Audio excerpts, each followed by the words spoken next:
Les grands jours tant souhaités est enfin arrivé. La France ne comprend pas l'Afrique. Et il est grand temps qu'elle la comprenne.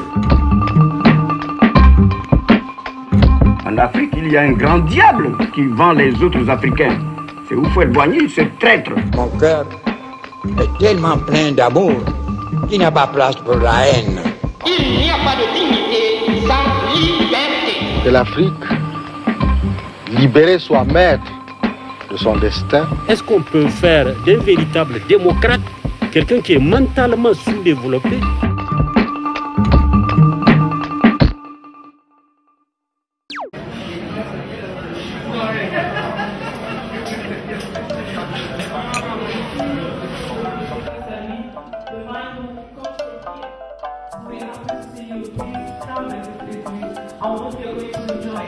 C'est donc un honneur et un plaisir pour nous de vous recevoir ici pour cet événement africain qui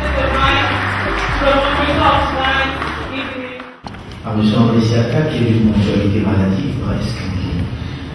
Célestin Tawaba à et à tout le monde, je voudrais vous présenter mes excuses pour ce départ. Merci, les grandes sœurs d'être là, Alice et Angelo, merci beaucoup. Pendant longtemps, notre histoire a été racontée par les autres, avec toutes les distorsions, toutes les corrections que cela peut comporter. Je pense que nous assumons nos responsabilités, mais je me suis dit, j'ai l'opportunité là, dans un endroit stratégique, de raconter notre histoire telle qu'elle s'est déroulée, sans enjoliver. Je prends beaucoup de plaisir à le faire depuis 21 ans. Et depuis 21 ans, puisque mon métier c'est journaliste et reporter d'images au départ, j'ai pris les sons en prenant des images. Et depuis 1 an et demi à peu près, j'ai décidé de sortir les images. Parce que nul n'est maître du temps. Je pensais que le moment était venu de vous les montrer.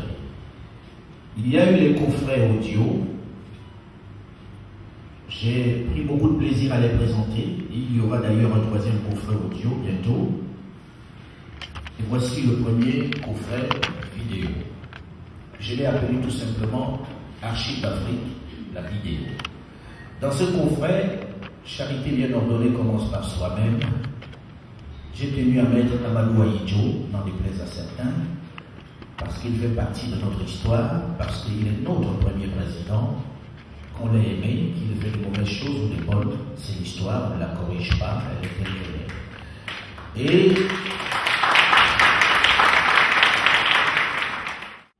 un coffret de 6 DVD avec au total un peu plus de 9h15 d'archives et au moins autant de témoignages des personnes qui ont marqué cette histoire-là.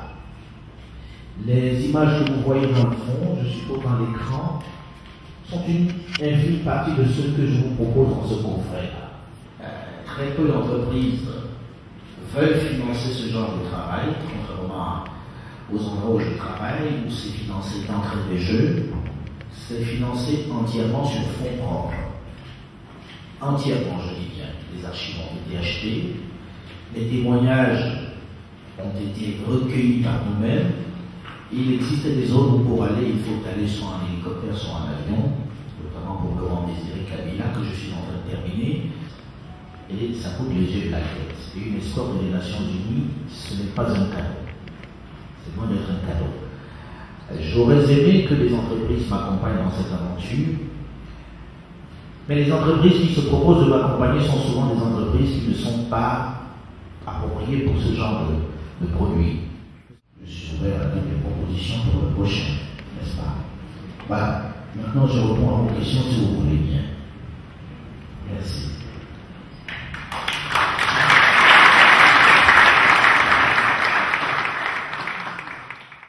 Alors, c'est à propos des images d'archives, notamment celle de l'INA. Ces images ont été tournées par le colon, bien sûr, d'un certain point de vue, d'un certain angle de vue, et dans un objectif très précis. Alors, dans ce travail, j'ai mon opinion, je l'ai regardé déjà, mais je pose la question pour qu'on puisse partager et discuter. Bonsoir. Bonsoir.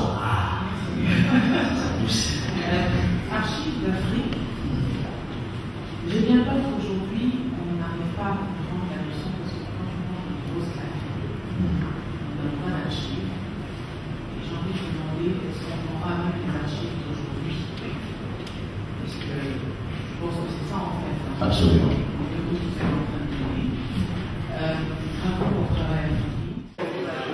On est quand même heureux que dans le coffret, il soit diffusé une histoire comme celle d'Amadou Ahidjo. Pourquoi, je ne sais pas si c'est possible ou si ça n'est pas, pourquoi ne peut-on pas faire l'histoire de ceux qui ont lutté directement pour la décolonisation du Cameroun, par exemple, des personnes comme le Miobé? J'ai envie de répondre de façon globale. Les historiens dont vous parlez, j'ai un énorme respect pour eux et je les consulte régulièrement sur un certain nombre de choses. Mais sur l'antenne de RFI, quand je suis arrivé, je me suis dit, je veux faire une émission d'histoire. Moi, j'ai été nourri à mémoire d'un continent. Je pense que la plupart des gens d'une certaine génération qui connaissaient mémoire d'un continent. Sauf que j'avais une approche journalistique qui était de dire mémoire d'un continent. Commente l'histoire, analyse l'histoire. Ils le font avec un brio extraordinaire. Aujourd'hui, c'est Ilikia Bokolo. Avant, ça avait été Ibrahim Barakake. Je pourrais le citer. C'est la plus ancienne émission de l'antenne. Eux, ils commentent l'histoire, l'analyse du point de vue des historiens, et je ne saurais jamais le faire, je ne suis pas historien. En revanche, moi, je me base sur des faits. Le principe d'Archives d'Afrique, c'est purement et essentiellement des faits, ce qui me donne une plus grande marge pour me parler des faits et ne pas entrer dans l'analyse. Je ne dirais pas quelqu'un a pensé ci ou a voulu faire ça. Je parle des faits. Et jusqu'à maintenant, ces grands historiens m'ont plutôt encouragé. Ensuite, est-ce que je suis influencé par quelqu'un? Non. Pour l'instant, mes patrons, depuis 21 ans, découvrent mon émission à l'antenne. Même s'il y a quelquefois des grincements de dents, ils sont obligés de faire avec. C'est la règle du jeu, aujourd'hui en tout cas. Et puis, les critiques qui me sont faites, je viens les chercher auprès de vous. Je viens là pour que vous me disiez ce qui ne va pas, ce que vous auriez souhaité avoir. Je viens d'écouter qu'il faut que je fasse une version en anglais. Certains ont manifesté la volonté, on parle aussi des hommes qui ont marqué l'économie. Pour l'instant, je les mets dans des magazines économiques, pas dans des magazines d'histoire. Donc je suis très attentif aux critiques qui me sont faites. Et je ne sais plus quelle était la troisième question. Oumyobé. Je travaille sur Oumyobé et j'aurais voulu que le grand frère Jean-Vincent Chiléon, qui est l'un des modèles qui m'a donné envie de devenir journaliste, soit dans la salle parce que j'évoque ça avec lui. Je travaille sur Oumyobé depuis 6 ans. Et RFI m'a accordé plusieurs missions pour aller chercher des archives. Je suis pour l'instant à 6 minutes d'archives d'Oumyobé. Avec ça, je n'ai pas de quoi faire une véritable émission sur Oumyobé, mais je ne désespère pas de trouver des émissions, des archives d'ici la fin de l'année. Je travaille simultanément sur Félix Moumié. Et j'ai trouvé quelques archives, je vais y aller sur Félix Moumié, mais ce n'est pas encore assez suffisant. En revanche, j'ai trouvé des acteurs, j'ai trouvé des personnes qui ont participé à son assassinat, qui ont accepté de parler avant Maurice Delaunay, Maurice Robert, qui ont avoué et raconté les circonstances dans lesquelles il a été assassiné. Je ne vais pas tout dévoiler ici. Mais l'émission est en cours et croyez-moi, j'y travaille ardemment. Que ce soit du point de vue des témoins qui ont raconté les 3 verres qu'ils lui ont donnés avec du poison et où il n'a pas d'abord bu, puis après à la fin du repas il les a bu d'un trait tous les 3 verres et qu'on ne voulait pas qu'il meure en Suisse et puis finalement ayant bu les 3 doses il pouvait mourir en Suisse et que j'ai rencontré le médecin qui l'a accueilli et qui a dit le type de produit qu'on lui a fait de rejeter. Mais c'est en faisant l'émission sur Jean Faucard, c'est pour dire la transversalité, que certaines langues se sont déliées en disant Jean Faucard nous a donné le feu vert, avec, à la demande pressante du président Amadou Ahidjo, et on a fait le travail. Et ça, je suis en train de travailler dessus. Il y avait 3 ministres de la République qui venaient m'encourager et qui regardaient ces images tourner en boucle. Et tous m'ont dit va de l'avant. Mais c'est des journalistes qui sont venus me dire fais attention quand même à ce que tu fais. Un peu curieux, non? qui sont venus me mettre en garde. Pas les autorités.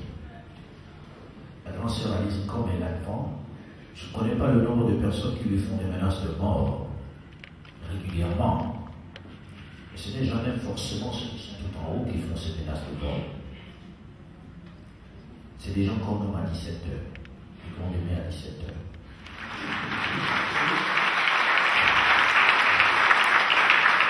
Merci à tous nos amis qui sont venus de loin, qui ont souhaité être là et qui me font vraiment plaisir en étant là, ça m'encourage.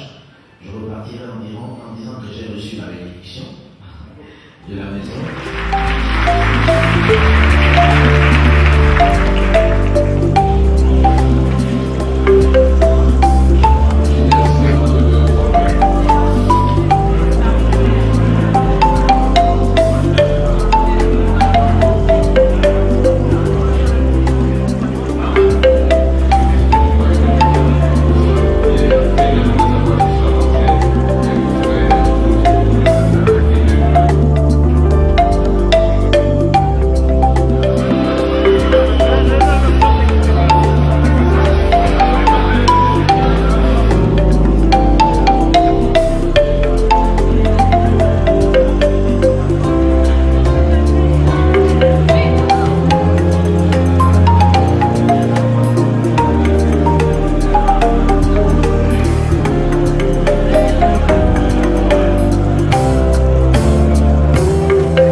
Le grand jour tant souhaité est enfin arrivé. La France ne comprend pas l'Afrique. Et il est grand temps qu'elle la comprenne. En Afrique, il y a un grand diable qui vend les autres Africains. C'est Houphouët-Boigny, ce traître. Mon cœur est tellement plein d'amour qu'il n'y a pas place pour la haine. Il n'y a pas de dignité sans liberté. Que l'Afrique, libérée, soit maître de son destin. Est-ce qu'on peut faire d'un véritable démocrate quelqu'un qui est mentalement sous-développé?